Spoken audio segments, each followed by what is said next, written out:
Hi everyone, my name is Katie and I'm going to be starting at chapter 27 and reading pages 194 through 198. Strong hands wrapped around Fong's shoulders and shoved him through the back door of the mud house. He tried to wriggle free, but the big man behind him gripped him tight. "Samkit!" cried Fong, turning to look for his friend in the dark hallway. "Shut up," said the big man, squeezing Fong's arms. "Hands off him, Yai," said Samkit. "He's my friend." Confused, Fong twisted around and tried to get his bearings. A short man with a crooked nose sneered at Samkit.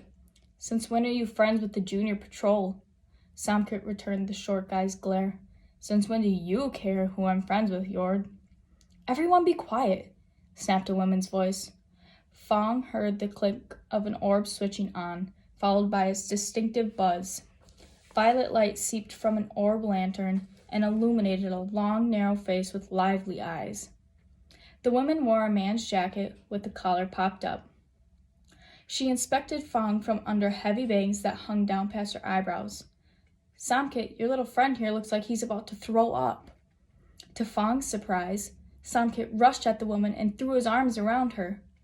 "Ampai, finally! Your trip lasted so long. I thought you were never coming back." "Hey, no hugs for the rest of us?" asked the little guy with the broken nose. His big friend snorted. "I need to talk to you," Samkit said to Ampai. He scowled at the two men. "Alone, please." "In a minute," said Ampai, without taking her gaze from Fong. "We have supplies and money we need to hand out first." Ampai sent the big man Yai back into the alley to retrieve their rucksacks. As soon as they entered the main room of the mudroom, Ampai was swarmed by people. The rucksacks held food and medicine, which Yai and Yord doled out, but most of the commotion focused on welcoming Ampai home. The people swirled around her, thanking her again and again for the supplies. She called everyone by name and asked about their families. She reminded Fong a little of Father Cham, making time to speak with everyone, even the children. After a while, she caught Yai's eyes and gave him a short nod. All right, boomed Yai, forming a one-man wall in front of her. "You said you were going to cook up a feast, didn't you? So go get cooking. Ampai's got a lot to catch up on from being gone so long."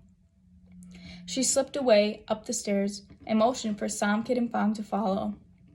Yai and Yord clumped up after them. On the second floor, they followed Ampai into one of the few rooms in the mud house that still had a full set of walls and a door, which Yai shut behind them.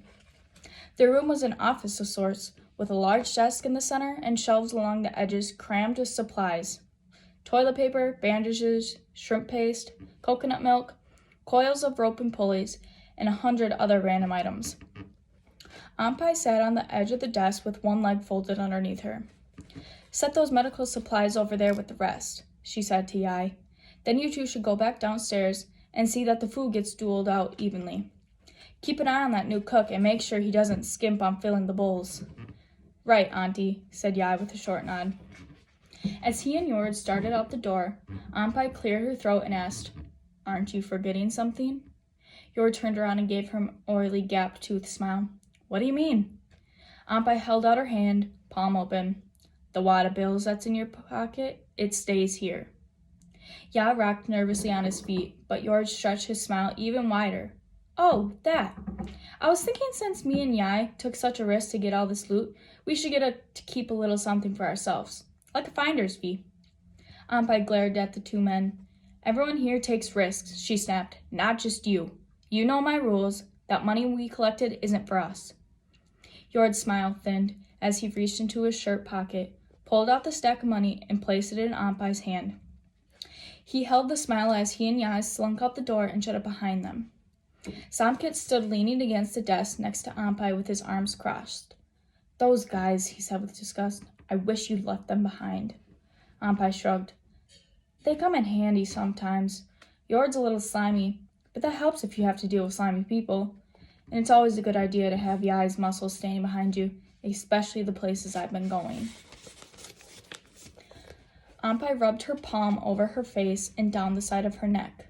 Because she was small and had a girlish haircut, Fong had thought that she wasn't much older than a teenager. But here, with a violet orb hanging directly overhead, He saw the dark circles and age lines framing her eyes. Aunt Pie reached into her coat pocket and pulled out a tangerine. As she peeled it, she looked at Fong from beneath the bangs that hung over her eyelashes.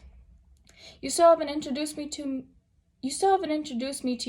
your friend, little brother, she said to Samkit. Fong blushed as he bowed to her. My name is Fong. Aunt Pie nodded and popped a segment of tangerine in her mouth, offering one to Samkit too. Fong, that's the name for a protector. You protect my little brother here? Fong looked at Samkit, who beamed every time Aunt Pie called him little brother. So far, he's the one who's been protecting me, Fong answered. Samkit took a deep breath and twisted his mouth from side to side.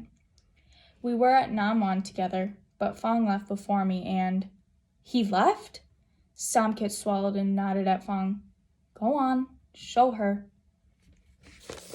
All right, so at the top of page 196, we see that Fong mentions that Aunt Pie reminds him a little bit of Father Cham, and I was wondering if you guys have anybody in your life who reminds you of Father Cham, which that could be a mentor, a leader, or a guardian. How about you think about that and see if you can come up with anyone? Thank you. Bye.